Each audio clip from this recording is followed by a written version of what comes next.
It's a great pleasure and a tremendous personal honor to introduce today's speaker, Professor Lance Bosart from the University of Albany. Lance is a distinguished professor at the university.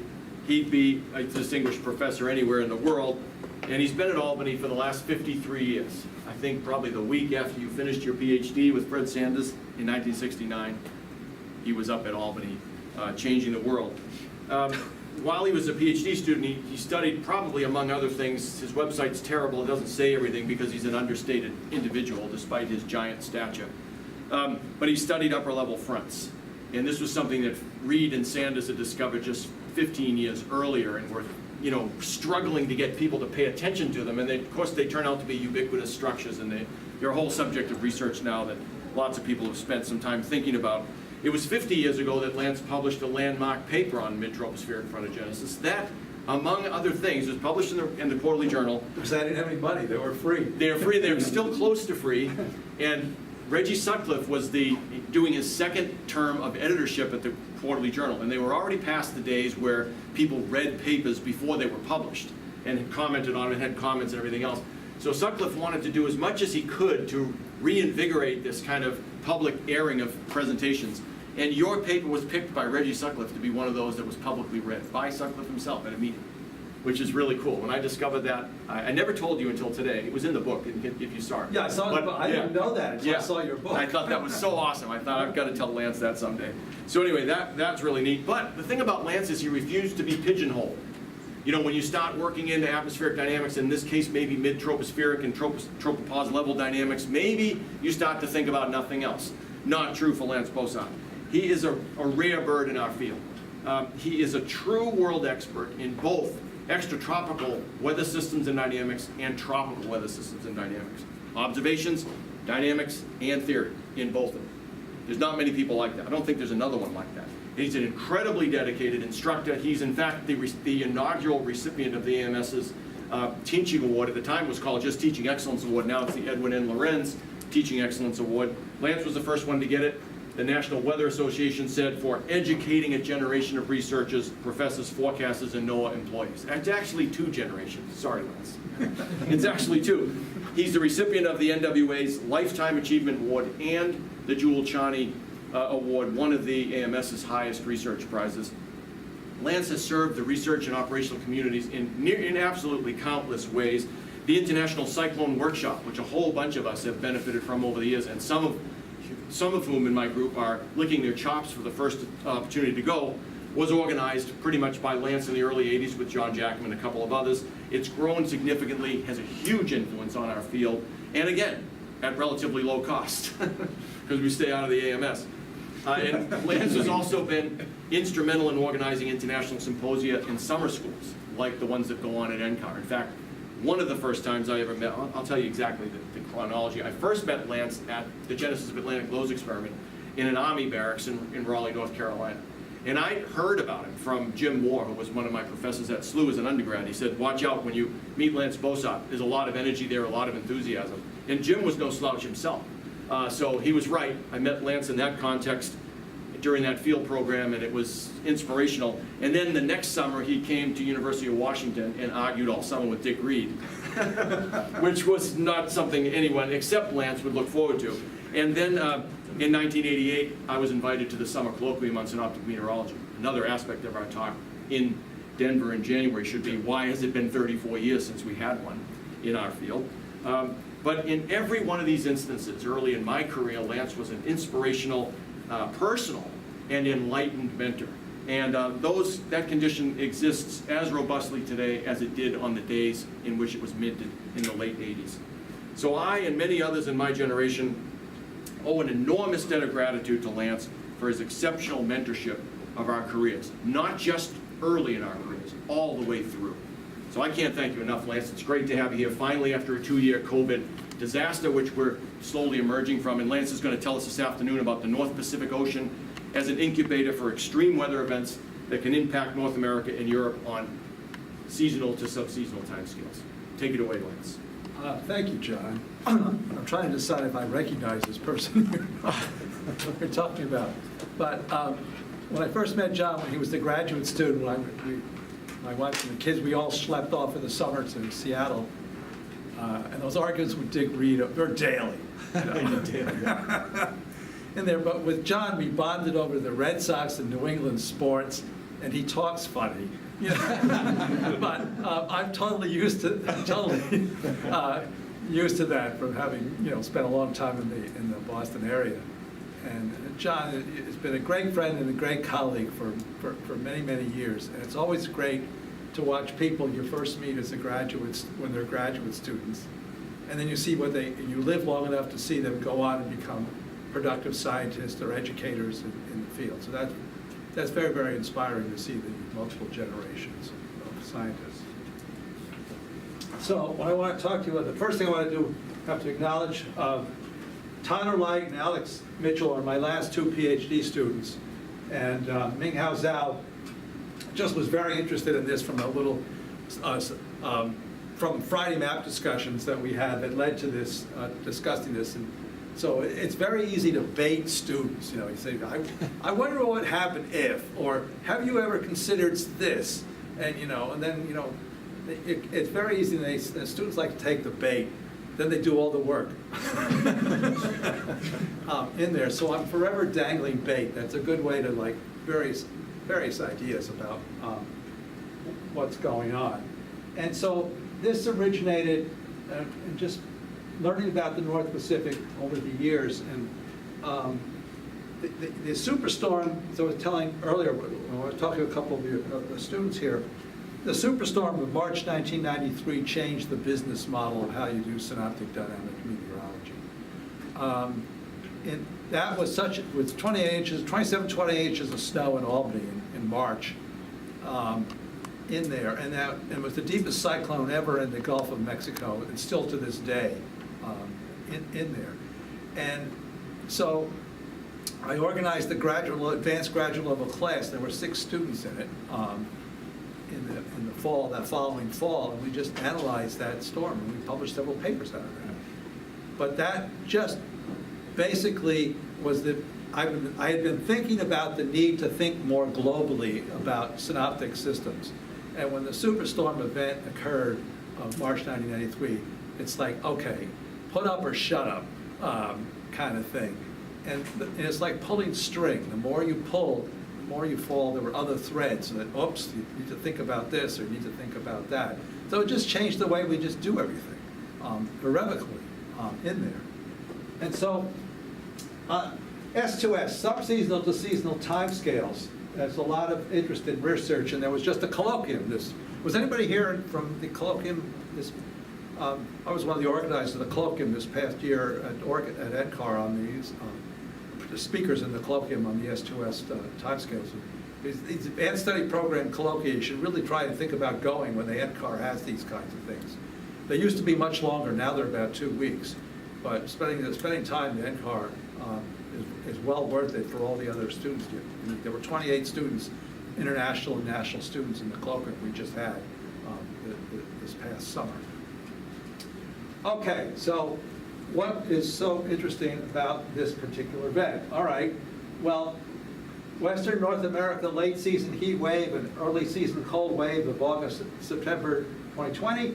There was a Western North America all-time record-breaking heat wave event of late June 2021. And there was an extended European and Western heat wave event of late of June 2021. I'm curious to whether these are linked. The evidence is inconclusive at this stage, but there's enough hints that maybe not. So these are some of the kinds of things that when you start to think about more globally, that are really fascinating from research. And I wish Greg Tripoli was here, because Greg would already be asking, he would be on question number 7, or 6, or 8 by now. And as soon as I said 2 words, Greg would be, oh, wait a minute. So I really missed that. Okay, so the motivation, the 2020 heat wave, the Southwest monsoon, North American monsoon, NA is North American monsoon that year, led to widespread anomalous and hot, dry weather over the western CONUS. Wildfires began in mid-August as mid-level moisture from eastern Pacific tropical cyclones fueled dry lightning storms. So their indirect TCs come into play there.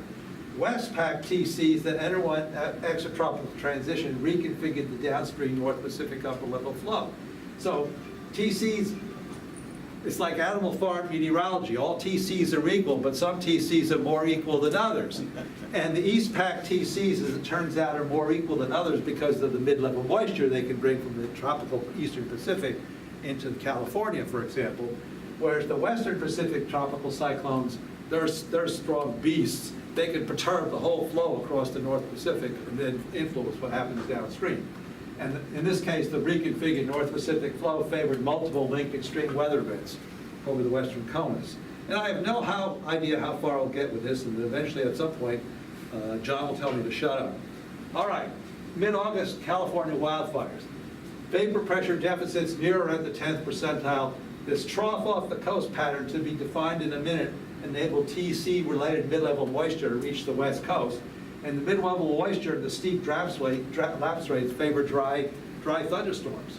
And if you have dry grass, dry hills, dry everything, which you do in California, and you have a lot of thunderstorms going on with no rain reaching the surface, you're going to start wildfires.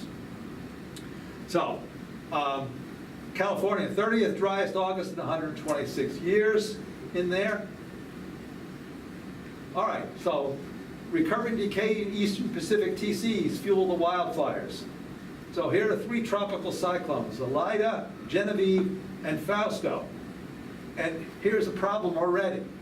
What do we do when you can go online, you can find all these maps, and then notice when it's no longer a TC, what do they stop doing? Drawing a line on the weather map. But does that mean the TC is no longer influential? Or does it just mean that out of sight, out of mind? Too often it's the latter. There's no more line, therefore there's no more interest. If you go to get the best track data for tropical cyclones, it has all the tracks. People use that to quantify where TCs behave and so on. But none of the best track data tells you what happens after they're no longer tracking the cyclone. Might what happens after they're no longer tracking the cyclone be important for the weather? Okay, so this period, 8 to 21 August, so this is just low tech from the NCAR, the NOAA Esrel website and through here.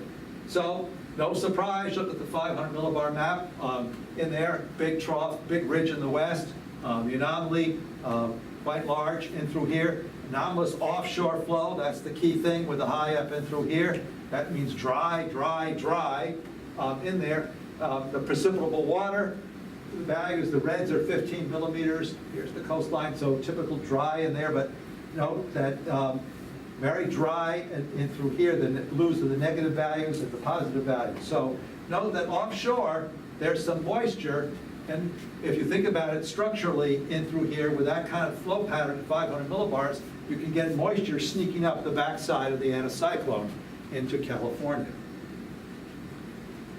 So there's how you get just the same figure now with track lines of the TCs and then the weak trough off the coast. We tend to think about troughs and ridges as bomb fans. What do we look for? Deep troughs, big strong ridges, strong flow, and so on.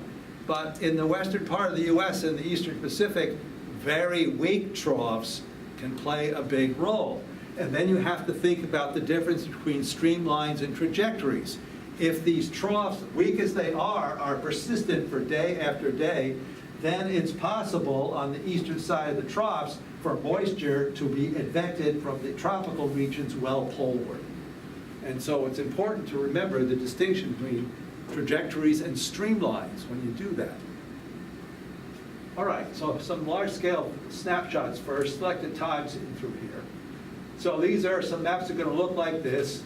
The dash contours the thickness, the change from red to blue is at the 540 decameter in there.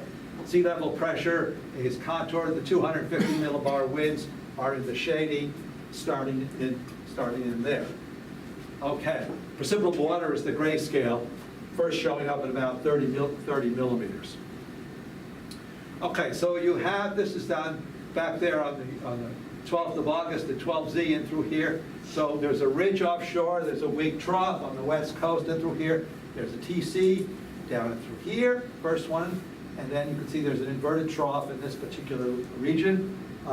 which is characteristic of the Arizona summer monsoon. So that's Elida. And if we go ahead 4 days, note that the moisture, the first 30 millimeters is sneaking up into California and through here. There's the 30 millimeters past San Francisco Bay up in there with the Great Basin anticyclone pulling to the north. So remnant of Elida is to the north. It's still there, go along the track on the map, but the effect of the moisture that was brought into San Francisco Bay. Fausto was coming up right behind it in there, so there's on the 20th of August. And we know these thickness values, 582 and 588 decameters. Very hot air mass in through here. There's the next TC in there. That's Genevieve in there on the 20th of August.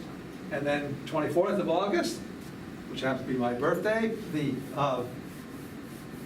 again, into Northern California through the San Francisco Bay region, there's this ton of moisture. Now, that doesn't look particularly impressive compared to, say, the 50 and 60 millimeters of precipitable water that you have in the Gulf of Mexico in there. But a little moisture sometimes go a long way. So that's the remnant of the Genevieve moisture trunk with a trough off the coast. All right, that can get poleward. So 28th of August, again, you see the inverted trough that is built up into Northern California in here. So how can we summarize this? So on the 1st of September, in through here. Now, what's happening is the ridge is building because of developments that are happening in the Pacific, to be discussed in a minute. As this ridge is building, and I make just pay attention to that ridge. Go back 3 days, thickness trough, but you can see already the warm advection coming in from the west in the Pacific. 3 days later, boom, there's the ridge, there's the anticyclone building towards Washington State. Well, what's that going to do? If the pressure is getting higher up here relative down here, you're setting up a situation with these tropical systems bringing in moisture, remnants of them. You're setting up a situation for offshore flow along almost the entire west coast.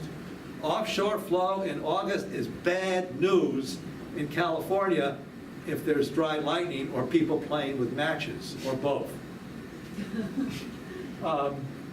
And that's just showing that the ridging and subsidence, as the anticyclone builds in from the Pacific and the Great Basin High builds in there, that returns in with dry conditions and easterly downslope flow. Okay, here's a picture you see every day. No. Lightning over the San Francisco-Oakland Bay Bridge on the 16th of August in there. That's pretty spectacular.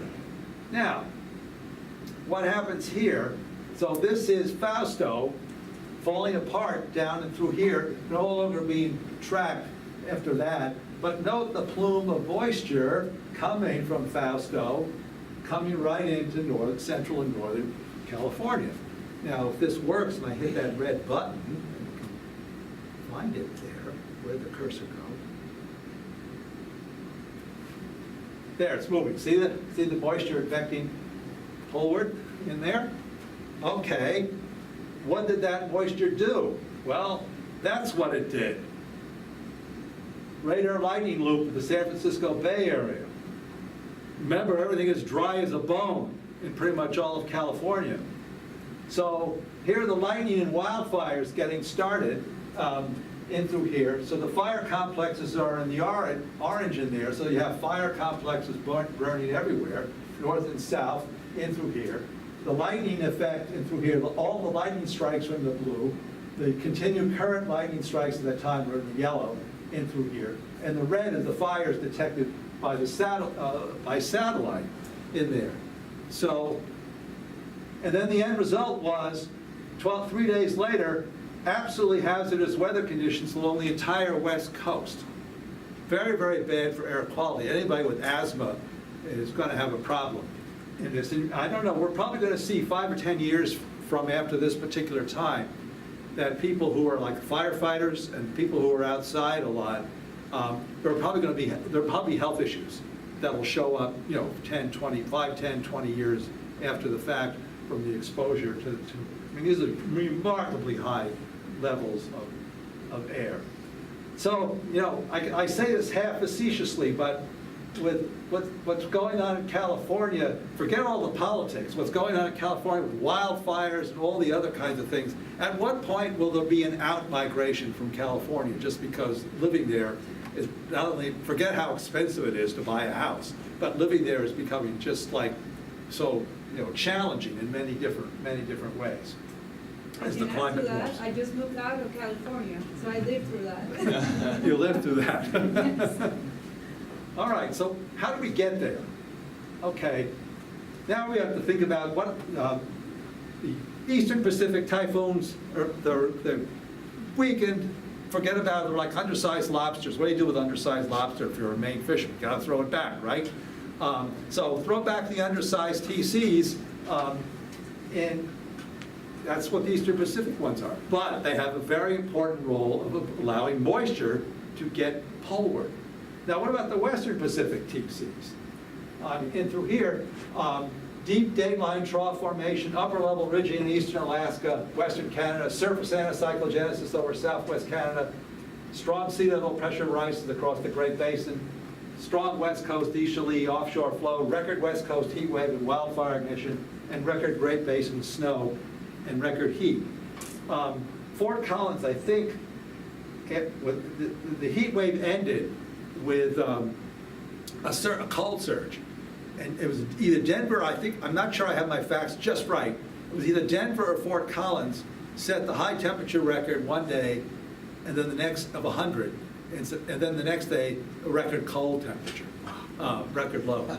So those of you who spend any time in the western part of the U.S. and go into Boulder, you'll see that. When I was a grad student going to NCAR, my first summer at NCAR, a marvelous thing happened that has never happened since then in my experience. Boulder set a high temperature and low temperature record on the same day. Wow. It got to 99, and then this hellacious thunderstorm came down, and it got down to like 46 a couple hours later. Wow. And so that was my first summer in Boulder. I thought, this place has some interesting weather in summertime. So, yeah, so it is possible to set the high temperature record and the low temperature record on the same day. Not very often, but it happened on that day. All right, so Bavi, Maysak, and Haishen. Those are the tracks. Cat 3, Bavi and Cat 3, Maysak was Cat 4, and Haishen was Cat 4 in there. And you look at this, and if you go and read, there were a lot of problems in Japan with flooding associated with those three storms. They had very similar tracks. But you might say, well, they only bothered the Western Pacific Japan. How could that possibly have any interest to us? How could that possibly have any interest to what happened in California in that regard? This is the classic example, like when I argue sometimes with some of my mesoscale meteorology colleagues, and I say, you guys are suffering from mesomyopia. Mesomyopia is just only looking at the fine scale and forgetting to look at the big picture. But you can also have synoptic myopia in through here. Oh, that's Japan, that's their problem, not our problem. Well, when you start looking on 10-day time scales and longer, their problem can be our problem, but showing up in a different way. So how so? So here's a little loop, the sea level, this is the thickness, sea level pressure, and the jets shaded on the left, 500 millibar heights and vorticity on the right, and you can see the TCs come through here. Now look what happens when the TCs come, note how the jet amplified. Boom, boom, boom, downstream amplification. This is the classic example of downstream baroclinic development initiated by recurving and transitioning Pacific TCs. And if you pay attention to this and through here, note by the end of the time, as the ridge trough deepens, then the ridge deepens down and through here, trough comes, that's the cold wave that followed the heat wave, but when that ridge builds in through here, that drove the offshore flow, and then the moisture from the Eastern Pacific typhoons triggered lightning further, and so on. So you have, in the old days we did case studies, we put a box around a storm. And we looked at it 1 or 2 days. I published articles like that. John, we all did. Because we didn't know any better. Not because we didn't know any better, because that was what the data limitations were. We couldn't get access to, say, the Pacific data. We couldn't see these kinds of gridded analyses. And by the way, I want to give full credit to Alicia Bentley, who produced these maps. She was undergraduate at Albany. She's Janet Kaiser and I co-advised her for her PhD, and now she's at NCEP, and I think one day she's going to be running the place in there. And she's recently made her maps available. For those of you on the map listserv, you saw an email in the last couple of days showing how you can get the link to these maps. We're going to try and start to build an archive that can be used for synoptic dynamic research. Okay, so there's clearly downstream baroclinic amplification, downstream baroclinic development associated with those recurving TCs.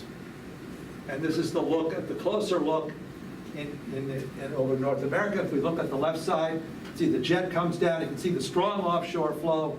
Note how the gradient gets, when it moves again, watch how the gradient gets very tight in through here. That drove winds towards the coast in through here. And then as the trough continued to the east, you can see the cold air that came in behind it. So very, very hot, boom, cold. Summer ended.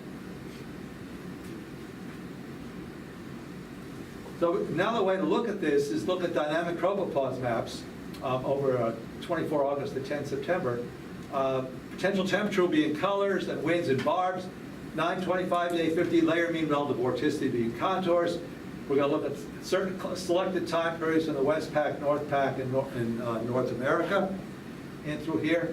So this is back on the 24th to get you oriented in through here. Here, the beauty of the dynamic tropopause maps is you can see wave breaking, Rossby wave breaking is very, very evident. When you look at this, the dynamic tropopause temperature in through here, so we get up into the whites and the grays, you're into the 360, you're into the tropical air masses in through here. But you can see, coming off the Tibetan Plateau area in through here, this looks like there's a typhoon right there. The black contours are the low-level relative vorticity at 850 millibars in through here. So this is on 24th of August. But you can see the ridge folding over. This is a classic example of anticyclonic wave breaking, squeezing out a trough down onto the east side in response to the arrival of the tropical cyclone. And that is 24 hours later, so watch the change. See how the ridge just, it's like a breaking wave. Classic example of anticyclonic wave breaking, like what you see at the beach. And then one day later, in through there, as the trough deepens upstream and through here, and you have the Jonas the whale look. So that's a whale of an anticyclonic wave breaking event in there. And then 24 hours later, as it starts, basically the anticyclonic vorticity, or negative PV, just basically folds over on itself and pulls some of the cooler air back up on the back side of the reverse folder. But then downstream, things keep happening downstream. So that's the 28th. Here's the fold over on itself. There's the 29th. And here comes the next tropical cyclone in the West Pac, in there. And again, interacts. What do we see? So the anticyclonic wave breaking, trough development, so on. So this is the story. Fold it over. Here's a little bit of trough down through here, but big effect downstream, and so on. So this is what recurving, and look at that beautiful example of anticyclonic wave breaking. And this is why the dynamic tropopause perspective is so useful in there. I mean, look at that. So what happened? I mean, if you're going to get this monstrous amplification in the Western Pacific, that is going to have downstream consequences. And if you want to start understanding the weather over North America on subseasonal S2S timescales, you have to look at the Pacific, and you have to pay attention to what's happening upstream. And then folding over on itself, now we're on the 5th of September. Now let's shift to a North Pacific view through here.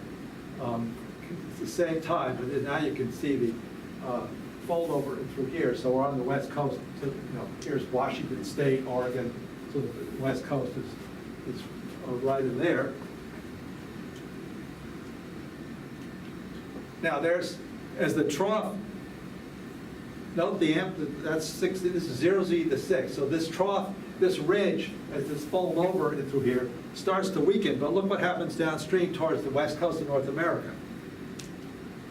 See, this is the downstream baroclinic development. Now that ridge, this next ridge is amplifying downstream in response to what's happening upstream. Big trough, ridge building in through here on the west coast. Now in the North American view, same time, 0Z to 7th.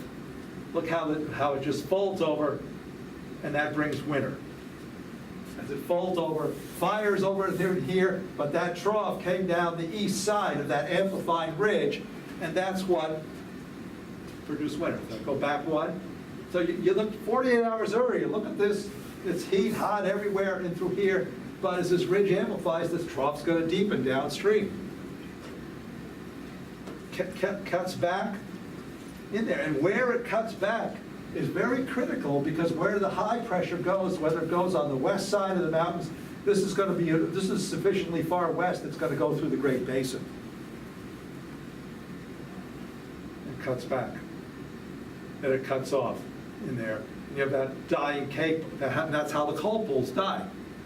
They come in, so the early season cold wave, the cold air gets cut off by the ridge covering up everything, and eventually the cold pool just dissipates. So, the cold surge, if we look at some standard anomaly map following the heat wave in through here, these are some of Alicia's Bentley's standardized anomaly maps. If we go back to on the 6th, 0Z on the 6th of September, you've got 3 to 4 sigma 500 millibar height anomalies in through here. On the west side and on the east side, these are 850 millibar. The colors are standard sigma. So they got roughly 3 to some few embedded 4+ sigma values in there. So you can see how hot it is over the western part of the United States when you look at standardized anomalies. But that's just what happens. That's on the 6th. Look at how much it changes in 24 hours. As the ridge builds up and through here, you have plus 2.5, 2 to 3 sigma values at 850 millibar temperatures in through here, and the trough develops, but you can see all the hot air associated with that ridge building in there. And then, so that's the last one I want to show you on that. Now, how am I doing on time? About 25 minutes to go, about halfway through. Okay. I just don't want to, put everybody to sleep. I couldn't find on time in your Apple Music library. Ask to play a radio station or ask for your music on a different app. Siri, shut up. I have no idea why that came up. I guess I shouldn't ask a question. No, just plow ahead. This is not Final Jeopardy. Sorry for that interruption. All right.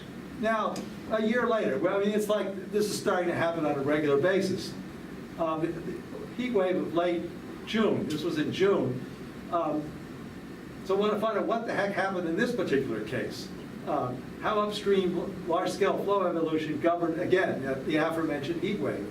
And so again, look at the overview of the Pacific Northwest heat wave by selecting standard anomaly maps. Credit Alicia Bentley for the analyses. And so 29 June, so it's about 8 days after the summer solstice in through here, and you're looking at this kind of map and you say, okay, we have a big high up and through here, so it's going to get kind of toasty in through here, but we've got this cutback trough in through here, and then quite warm in the eastern part of the United States with that kind of pattern. So let's see 250 geopotential heights, and the standardized anomalies on the wind speed are what's contoured. So when you have the dark up and through here, the brown, your standardized anomalies are into the 3, 4, and 4 to 5 sigma range. I find it very helpful to look at standardized anomalies on weather maps if you have a long enough time series to define them, because it really points you, it allows you to see right away where the atmosphere is at, acting beyond 1 or 2 sigma. And much of significant weather forecasting is really about paying attention to where you're going to have areas where the standardized anomaly, whatever variable you want to look at, say 850 millibar temperature, 250 jet wind speeds or otherwise, when you start getting to 2 sigma, you should be paying attention. You should really start to be paying attention at 1 sigma, but you should really be paying attention when it's 2 sigma. And when it's like 3 and 4 sigma, then you should probably pay attention to where the nearest bunker is in there. So that's the corresponding 500 millibar geopotential height anomaly. So that's one big intense ridge over the southwestern Canada, and you have this little trough ridge, over the eastern part of the U.S. And again, hello McFly. Anybody home? There we have another TC in the eastern Pacific. There's always a TC in the eastern Pacific these days, but there aren't any TCs in the North Atlantic. And everybody said it was going to be a very active hurricane season. So what does that tell us about the hurricane season in the Atlantic? Nobody really knows squat about what determines the number of tropical cyclones based upon all the forecasts said, oh, it's going to be a terrible year. Okay, well, September 10th was peak hurricane season, and we're past that.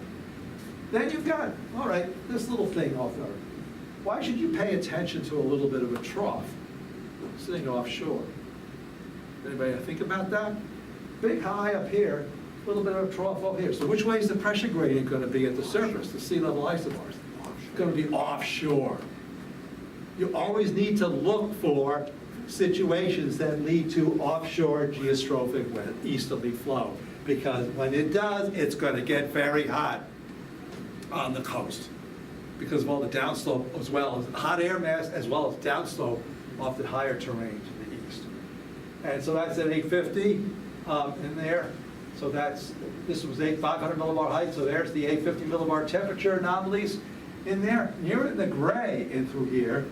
So when you're at 6 sigma, I mean, that's a 5-alarm fire. Head for the nearest bunker in there. So you're talking about a rather remarkable warm event. And if you look at the actual isotherms, and every 3, that's a 30 degrees C in here. 30 degrees C at 850. Take that down diabatically to the surface, you get 45 C. That's going to cause issues. Now, if you look at the standardized anomalies of sea level pressure at the same time, you've got purple, okay, -3 to -4 sigma. What happens when you have positive sigma values here, negative sigma values here? Which way is the ageostrophic wind anomaly going to be? There's going to be a test in 2 minutes.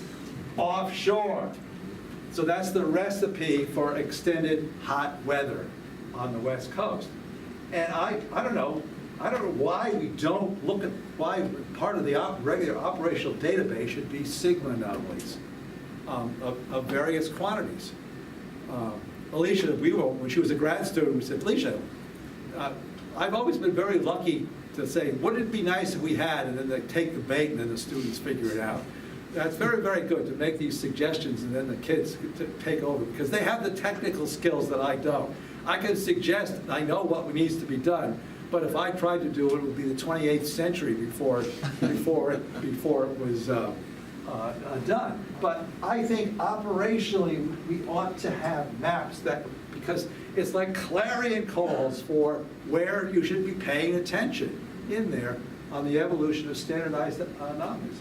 And you can compute these things. You just go back in the database and compute them from the historical record, and then just update it as needed. So on 0Z on the 8th, September, here, this is back 2020, how did it get a slide gun out of water? That's, wait a minute here. How'd they get it here? Apparently I see what happened. Yes, so these were the concluding slides from the 2020 event, which somehow got out of order because I'm getting too old and senile to keep track of how things are going in PowerPoint. So I'll just finish with those, and you can see the heat anomalies here, 500 millibar height, and the 850 millibar standardized anomalies through here. But you can see the enormous hot air all the way from Canada, all the way down on the East Coast. And at the same time, out here, you had purples, you had -4. So the chances are when there's a heat wave somewhere, what is that telling you? The pattern is it highly amplified. So if it's hot somewhere else it's going to be well cold. So people in eastern Colorado and the Dakotas say, I don't know what they're talking about out here. They're on crack or something, but it's really, really cold. Really, really cold. And by the way, here are the temperature roller coaster in through here. This is the European ECMWF 33-hour forecast of the 24-hour temperature change. Note the here's the -59 in the Denver area in through here. That's the 24-hour temperature change in there. Remember, it went from record heat to record cold with snow. All right, so to summarize this, how am I doing in time? To summarize this first case, East Pack moisture fueled the dry thunderstorms that initiated the West Coast wildfires amidst the record-breaking heat wave. The rapid spread of the wildfires and hot, dry conditions produced massive smoke pools all over the West Coast. The West Pack ET events led to downstream baroclinic development and strong ridging aloft over eastern Alaska and western Canada. The western Canada ridging enabled hot and dry gusty downslope winds to reach the Pacific coast and fuel widespread wildfires. And the record-breaking western CONUS heat wave ended when troughs cresting the western Canadian ridge facilitated a cold surge in there. But note all the multiple players. When you start looking at the larger scale and you get away from looking at things on time scales of a couple of days, when you start talking about the week to 2 week time scales now, you see then that the way we used to do stuff, look at all the earlier case studies that are in the literature, mine included, you put a box around it like a hurricane. And then you pay attention to what happens inside the box.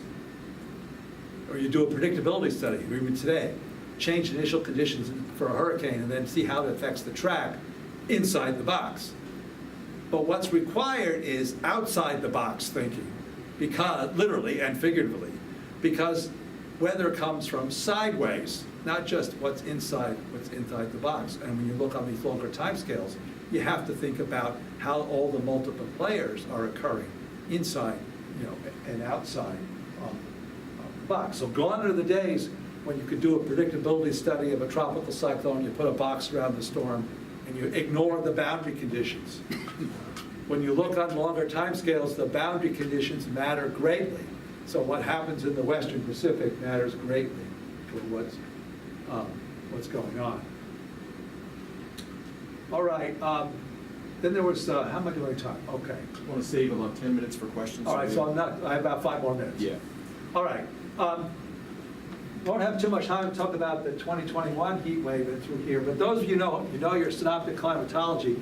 If you tell people this is a summer map, what's the first thing that jumps out at you within nanoseconds? Coastal trough. Yeah, but no low stratus. If you're on the West Coast in the warm season, what do you have? Stratus. Ever been to San Francisco in the summer? Stratus in there. Seattle, marine air, coastal stratus. So when you have a map that's devoid of coastal stratus all the way down almost to the Northern California border, there has to be offshore flow and the air has to be dry. So in terms of situational awareness, that's a critical thing. So if you take on that day and you calculate backward trajectories using the NOAA high split trajectory model, Gary Lackman made this figure in there, and looking where air is coming from into the Pacific Northwest, the trough in the Pacific up and around the ridge and then into the West Coast from the east. And what is that going to do in there? It's going to lead to a lot of heat. So there's some climate context to this in there. New York Times had this wonderful map of data for climate in terms of like record temperatures between 1991 and 2000 and through there in terms of like anomalies values. And you can see, for example, in through here, in the middle part of the country, less compared to the northeast where it's getting warmer, and then particularly in the western part of the United States in there. But one of the things to point out to you about the heat wave in 2021, we won't be able to get to the details, but just to put it in context, this is Quileute, Washington. This is from, I grabbed this from the Weather Service. This Weather Service of Rapid City put this out. Record daily max temperatures for Quileute by month. And this is June in through here. Now note, ignore the 110 for the moment. The hottest temperature ever in the month of June in Quileute, Washington was 92 degrees, twice. When you break a monthly record by 18 degrees Fahrenheit and going to 110 in Quileute, how many people here have been to Quileute? It's a cool place, literally and figuratively, right? In the northwest tip of Washington State. But when you break a record by 18 degrees Fahrenheit, you're in la-la land as far as, you know, in terms of extremely, extraordinarily rare events. I mean, this one graph alone, I think, really tells the story in there. And if you look at, for example,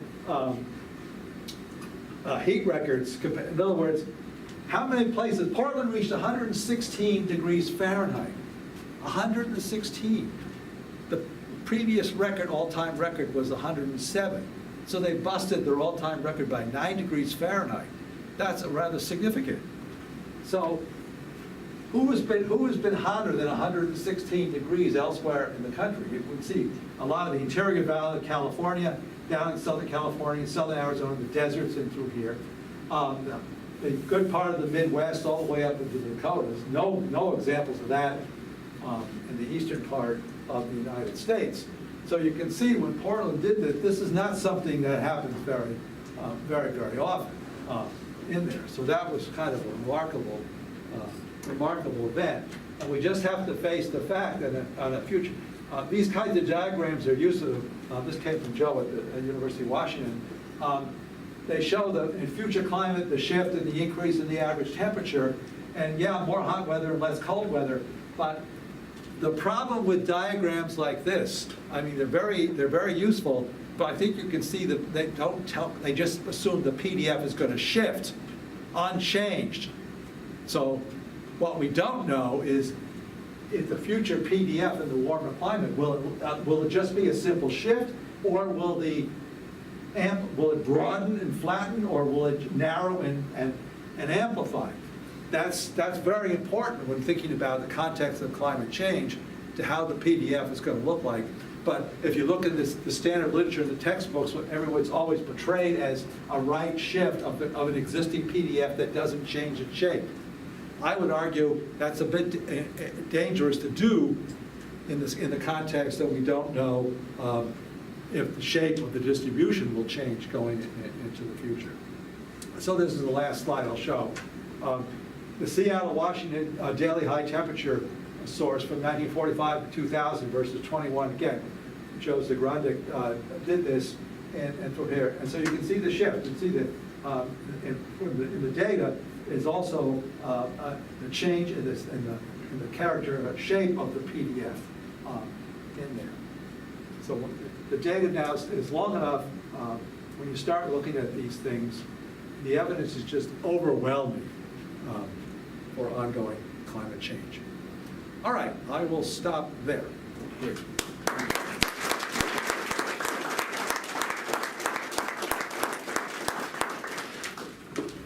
Now, Greg Tripoli was here. He would be on question 88. He's actually listening online, so. Oh, we'll see if Greg, he has you any got to questions. say something. Well, let's let our students go first. He'd be given that same admonition. So any student questions first?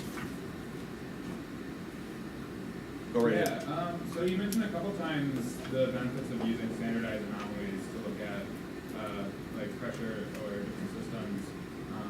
I was wondering, and then you also mentioned that the anomalies in absolute terms are a lot less over the ocean than over land.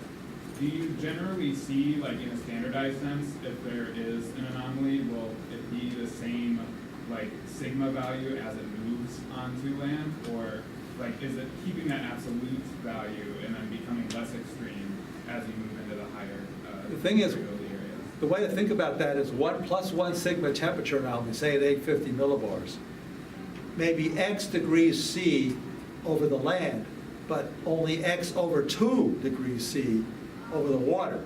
Yeah. So it basically is giving you a measure of the rarity at that location of a particular event, assuming we have a normalized distribution, but we're dealing with a non-stationary time series. So there are a bunch of caveats that have to be applied. But over a continental location, for example, in an absolute sense, like 850 millibar temperature plus 2 sigma is going to be a lot of degrees C.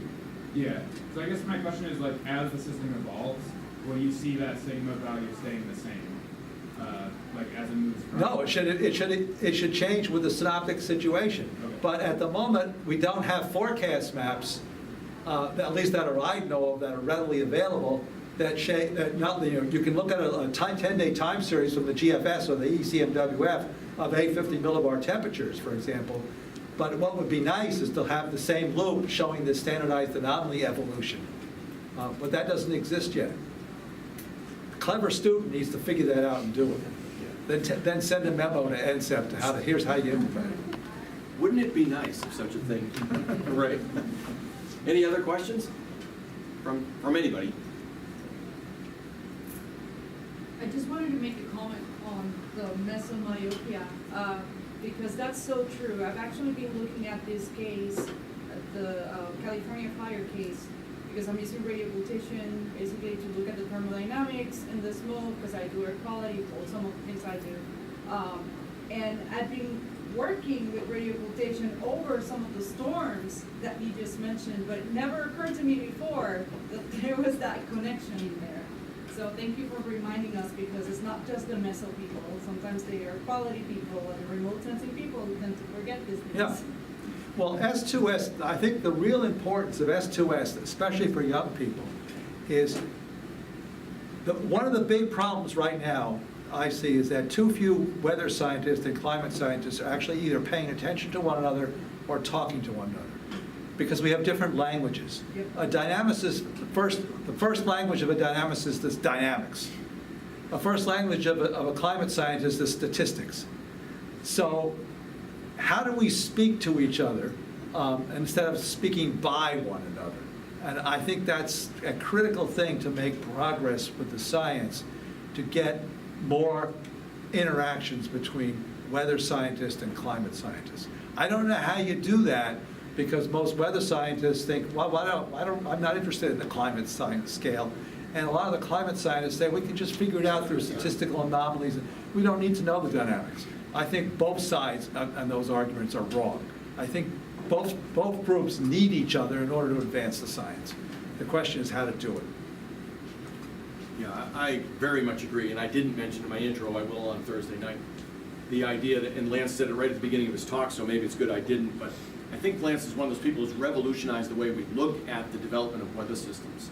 And by going back and tracing their meteorological genealogy and seeing where they come from and how larger scales on both spatial and time scales affect the development of an individual weather system. And nothing prepares a scientist better in our field to make the links between the weather and climate sciences than doing that on a habitual basis. And I think that's a really huge advance that has come quite organically by trying to understand how these things go. Yeah, it's not weather or climate, it should be weather and climate. Pete, what were you going to say? I thought that we had stumped Greg and silenced him, but we didn't. He says, very interesting talk. I noticed that you emphasized the lower level attributes of the Pacific ridges. My analysis suggests the energy stored in the TTL layer between 12.5 and 18 kilometers has increased as a result of deeper convective and tropical cyclone overturning events. To some extent, the ridge building then results from poleward energy and entropy fluxes and isentropic mass fluxes at these levels. Comments? Yeah, Greg is right. It's a different language. We're speaking French, Greek, Italian in there. These are all linked kinds of ways of looking at things. And Greg and I have had that. Hi, Greg. We've had that argument. we've had. I guess John and Greg, you've had that argument. Oh no, we never argue about that. Yeah. So I think you always benefit when you can get the same answer a different way that's a good point. in there. And I think that's an important part of a student repertoire, to be able to look at a problem from multiple different angles and try and see, because every method you use has strengths and has weaknesses. And so if you could look at it from a different way and basically get the same answer, that strengthens the argument, even if you're arguing with each other about which is the best way to look at it. That's an excellent way to say it. I think And, he's going out to dinner with you tomorrow night too, so you guys Yeah, will have yeah, plenty yeah. of chance to argue. Well, we don't start throwing vegetables at each other. We're gonna go someplace that has no vegetables, just to. Any other questions or comments? Ian? So you showed dynamic short pause maps. I'm assuming it's the 1.5 or the 2 Yep. PU surface on with theta contour. And I've made very similar plots, but like on an isotrope or an isotropic surface, and then plotting Equally good. the isotels. One of the things I've noticed from doing that is regions on the equatorward side of the jets, or the poleward tip of the Rossby wave break, having negative potential vorticity right along the equator side of the jet. I was wondering if you've seen similar structures. When I saw the bowl over of the wave break, I thought back to my maps, and I'm sure there's a big strip of Yeah. negative PV along there. Yeah, no, I've seen the negative PV, and that's obviously contributing to the wave breaking process. Sure. So in other words, when you talk about anticyclonic wave breaking, synoptically driven at the start, but then mesoscale processes come into play in the details of how the folds over, how the PV wraps up around the fold over part of the anticyclone. Yeah, so no, I've seen a number of cases where you can get some negative PV. And the atmosphere doesn't like negative PV. It's like, and it tries to get rid of it like Lady Macbeth's spot, but it doesn't always work. And is that, you think that's coming from basically what Tripoli's saying, or just filling? That I don't know, but I mean, Greg's analyses would be perfect for trying to figure that out. Somehow you're getting sufficient anticyclonic shear to produce negative absolute vorticity in little strips over small regions. And during the part of the fold-over phase of the anticyclonic wave break. Yeah, I've always thought about that on a smaller scale than the anticyclonic wave break, but it probably fits, and I bet Greg would actually agree with me on this, that if you get convective elements in the northward edge of that, in the northern hemisphere of that break, then they are transporting convectively unstable boundary layer area to the tropopause. And if you conserve your moist PV, it has to show up as negative vorticity. And so it's going to be negative PV. And then it gets axis symmetrized in the break. It could be that I haven't done enough layers or in a parcel following way yet, but I can't see the negative PV until it's at the equator side of the jet. So it's almost like it appears as a filament along the equator side of the jet, but I can't track it from a source region. Well, yeah, I think it's in situ. The anticyclonic vorticity just right. becomes stronger and stronger, and eventually comes absolute vorticity goes negative. Even in the face of the conservation? Yep. Because the forcing for non-conservation in a small local area for maybe a day or two is exceeding the larger scale forcing for conservation. And it goes back to something Joe Padlowski used to say in dynamics class, when I was trying to survive that class. In there, the most interesting thing about PV thinking, we always talk about PV conservation, but you weather guys have shown me that the most interesting thing about PV thinking is non-conservation, because that's where all the very interesting things are going on. And diabatic, really, all the things that hide under the bed come out when you have to bite you when you have the non-conservation going on. Another online question from Okay. Derek Herndon asks, for TC interactions with the mid-latitude wave train, would there be any benefit to removing the TC from the initialization? I'm thinking about real-time analysis. For what purpose? Let's see, followed up. We I know attribute you're these- trying to show what the effect of the TC is. I guess we attribute these downstream changes to the TC, so having a non-TC model run to compare might provide insight on the impact. Removing a strong storm would produce instability in the model. Okay, I see where he's coming from. Yeah, we don't get to do that experiment. In other words, if there were no TCs in the Western Pacific on those, in the case I showed, for example, would you have gotten the same response? it's very difficult, that's a very difficult experiment to do in there, because no matter what it will be, the result will be highly sensitive to what initial conditions you chose when you tweaked, either eliminating something or otherwise. I would argue that when you look at it synoptically, the preponderance of the evidence is in these Western Pacific typhoons, their biggest contribution to downstream flow over North America is through downstream baroclinic development and Rossby wave breaking. Now that's a hypothesis, but I feel pretty confident about the hypothesis, but young people may want, that's a good thing for young people to try and shoot down. And then in the process of shooting it down, okay, well what is it, what then is the Uber deliverer of instability and forecast degradation?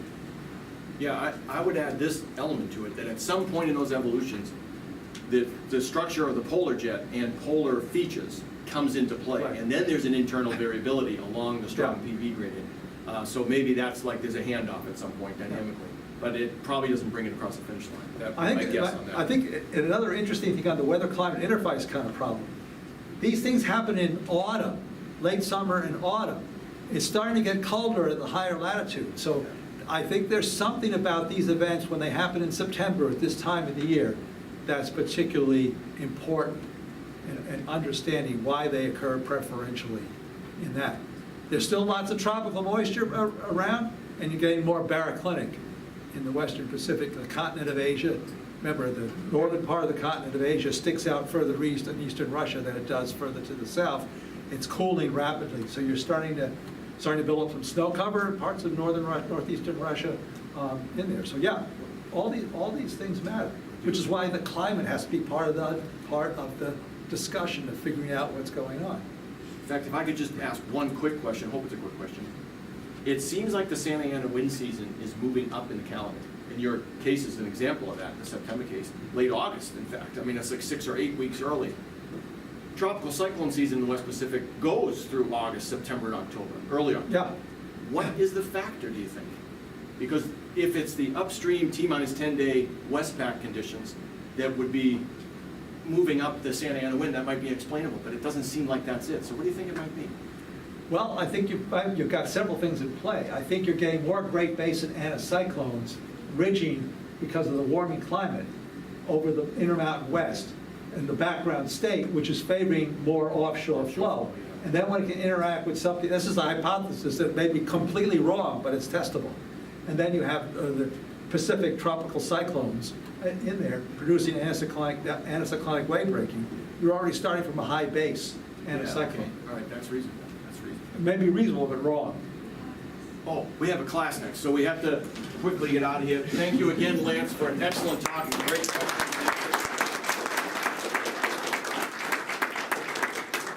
I think you can see why you don't want to miss